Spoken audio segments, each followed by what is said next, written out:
ദൈവത്തെ ദർശിച്ചവരാണ് വിശുദ്ധർ.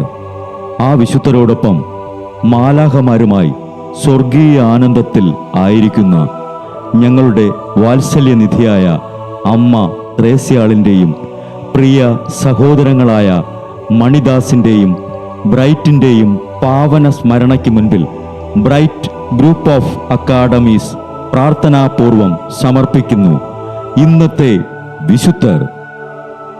അവതരണം അനിൽ കുഴിഞ്ഞകാല. ആശയം മുത്തയ്യൻ ആൻഡ് സെലിൻ പ്രിയ. സംവിധാനം സ്റ്റെനി ആൻഡ് സ്റ്റെനിച്ച്. ഇന്നേ ദിവസം തിരുസഭ മാതൃകയായി നൽകിയ വിശുദ്ധരെ അനുകരിച്ച് പ്രാർത്ഥനയോടെ ആ പാത പിന്തുടരുന്ന നിങ്ങൾക്കേവർക്കും കർത്താവിൻ്റെ തിരുമുഖം ദർശിക്കാൻ കഴിയട്ടെ എന്ന പ്രാർത്ഥനയോടെ ഞാൻ നിങ്ങളുടെ സ്വന്തം ജസ്റ്റിൻ.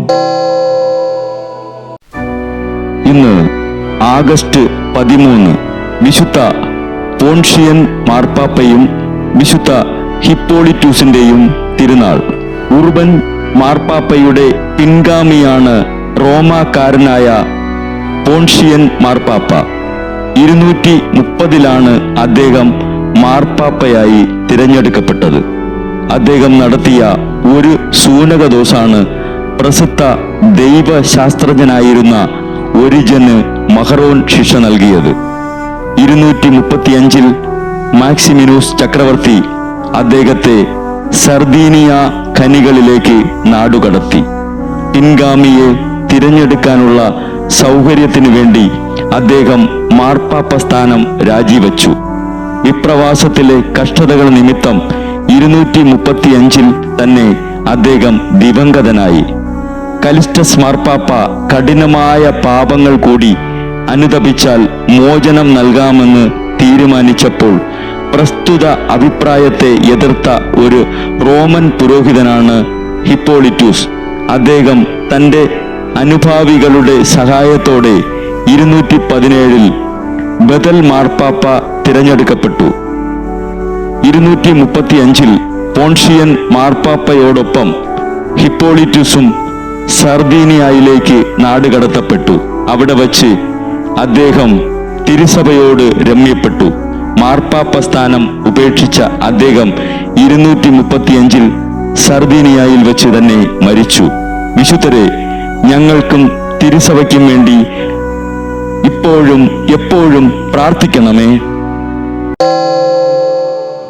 ബ്രൈറ്റ് കുടുംബത്തിൽ നിന്നും കർത്താവ് തൻ്റെ മുന്തിരിത്തോപ്പിലേക്ക് വിളിച്ച് പൗരോഹിത്യം നൽകി അനുഗ്രഹിച്ച റവറൻ ഫാദർ ബിൽ ബ്രൈറ്റും സന്യാസത്തിലേക്ക് വിളിച്ച് അനുഗ്രഹിച്ച് മണവാട്ടിയാക്കിയ സിസ്റ്റർ മരിയ ജോസും വിശുദ്ധരെ അനുകരിച്ച് ഇവിടെ ഈ ഭൂമിയിൽ ആത്മാക്കളെ നേടാനായി ഇരുൾ വീണ താഴ്വരയിലൂടെ നടക്കുമ്പോഴും പൈശാചിക ശക്തികൾ വിടാതെ പിന്തുടർന്ന് പീഡിപ്പിക്കുമ്പോഴും മരണം നിഴലായി കൂടെ നടക്കുമ്പോഴും ദിവ്യകാരുണ്യം എപ്പോഴും ആത്മാവിന് കരുത്തേകും പോലെ തിരുവചനമെന്നും പാതയിൽ വിളക്കായി ജ്വലിച്ച് ആ ജ്വാലയിൽ അനേകായിരം ആത്മാക്കളെ നേടിയെടുക്കാൻ സകല വിശുദ്ധരെ, മാലാഖമാരെ, ഇവർക്കു വേണ്ടി എപ്പോഴും കർത്താവിനോട് മാധ്യസ്ഥം വഹിച്ച് പ്രാർത്ഥിക്കണമേ.